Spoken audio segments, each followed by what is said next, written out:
आचार्य श्री विद्यानंद मुनिराज की जन्म शताब्दी का ये वर्ष हमें निरंतर प्रेरणा देने वाला है। हमें आचार्य श्री के आध्यात्मिक वचनों को अपने जीवन में आत्मसात तो करना ही है। समाज और राष्ट्र के लिए उनके कार्यों को हम आगे बढ़ाएं, ये भी तो हमारा दायित्व है। आप सब जानते हैं, आचार्य श्री विद्यानंद मुनिराज ने अपने साहित्य के जरिए, अपने भजनों के माध्यम से प्राचीन प्राकृत भाषा का कितना पुनरुद्धार किया। प्राकृत भारत के सबसे पुरानी भाषाओं में से एक है। ये भगवान महावीर के उपदेशों की भाषा है। इसी भाषा में पूरा मूल जैन आगम रचा गया, लेकिन अपनी संस्कृति की उपेक्षा करने वालों के कारण ये भाषा सामान्य प्रयोग से बाहर होने लगी थी। हमने आचार्य श्री जैसे संतों के प्रयासों को देश का प्रयास बनाया। पिछले साल अक्टूबर में हमारी सरकार ने प्राकृत को शास्त्रीय भाषा का दर्जा दिया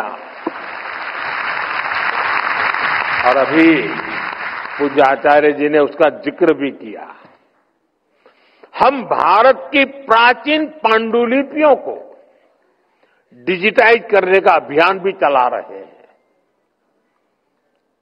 इसमें बहुत बड़ी मात्रा में जैन धर्म ग्रंथों और आचार्यों से जुड़ी पांडुलिपियां शामिल है।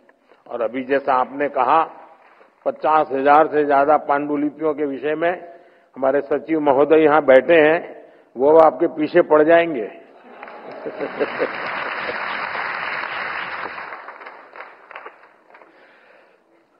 हम इस दिशा में आगे बढ़ना चाहते हैं। अब हम हायर एजुकेशन में भी मातृभाषा को बढ़ावा देते हैं और इसलिए मैंने लाल किले से कहा है, हमें देश को गुलामी की मानसिकता से मुक्ति दिलानी है। हमें विकास और विरासत को एक साथ लेकर आगे बढ़ना है।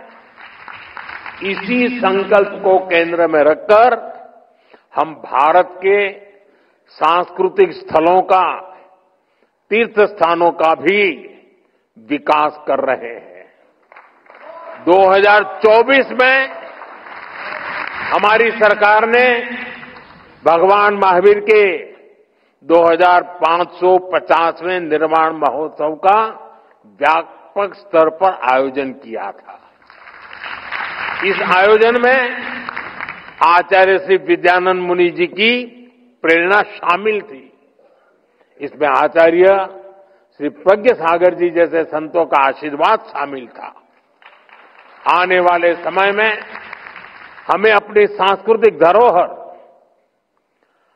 और उसे और समृद्ध बनाने के लिए ऐसे ही बड़े कार्यक्रमों को निरंतर करते रहना है। इसी कार्यक्रम की तरह ही हमारे ये सारे प्रयास जन भागीदारी की भावना से होंगे।